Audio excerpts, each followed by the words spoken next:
Hi guys, MVC here. Just want to talk a little bit about Battlefield 3 single player that you can see in the background. Now, first up, I have decided to do both the single player and the multiplayer. The reason for this is I think most people would agree everybody buys Battlefield 3 for the multiplayer, myself included. The 64-slot Caspian border servers, what I enjoy most about this game, even if a little bit spammy at times. And the single player for many is kind of like Marmite. You either love it or you hate it. It can be scripted, it can be linear, and it's kind of like playing through a movie. Now, I personally enjoyed my time with it. I played on the hard difficulty, died many times, and I found it a bit of a challenge, even if everything was, you know, go here, go here, go here. What did annoy me, though, I have to admit, was the quick time scenes, but regardless, let's move on to the video. So, as I go on, please do check the video description for reference screenshots that display the graphical settings as per below. And what I mean by that is the low, medium, high and ultra settings I have benchmarked under are the default settings under each heading, and I have put them in the video description for you guys to reference the values too. Now, I'm running an Intel i7-920 at 3.6 GHz on an Asus P6T Deluxe motherboard, so the first generation of the i7, by no means an updated system, but it's still good by today's standards. And of course do have 6GB of Corsair Vengeance DDR3 memory. Now, let's talk a little bit about what I'm looking for in the game. Originally in an FPS game, I want 120 FPS, as I always mention, to coincide with my 120Hz monitor.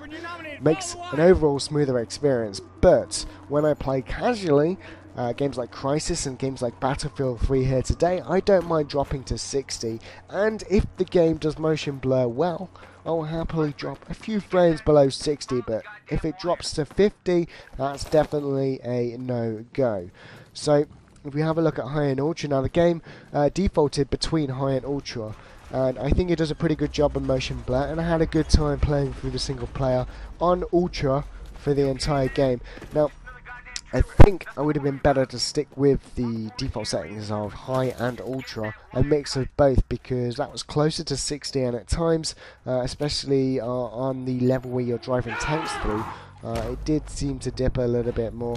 But again, you know, I think the benchmark here represents a good overall value if you take the averages rather than the minimum value. I think the minimum value is a bit misleading in this situation. So take the minimum value and take your thoughts on there. Remember, this is the 560, the GTX 560 Ti Battlefield 3 edition, so you do get 2GB of DDR5 as opposed to 1. Now, I am running 1680 by 1050, but having the additional 1GB of onboard graphic memory will mean the FPS value should scale with resolution. Now, it's not going to go to 4K resolutions or something ridiculous. You're going to need a second 560 for that to happen, but you will manage 1920 by 1080, or what I would hope manufacturers bring out is 1920 by 1200, but you know, a guy can dream with his 120Hz monitors, I suppose. But as I say, even though the 560 is the recommended card for Battlefield 3 by the developers as well, to get steady 60 all the time on high and ultra, you're going to need to double up, either with a second 560 Battlefield 3 edition, or with the 570 perhaps, the Battlefield 3 edition. So, you know, do a bit of research, what you're going to be happy with. Personally, I'm happy with my single 560 Battlefield 3 edition, with a mixture of high and ultra in a single player setting. And guys, just enjoy the rest of the video. Do check out the multiplayer coming soon. Thank you.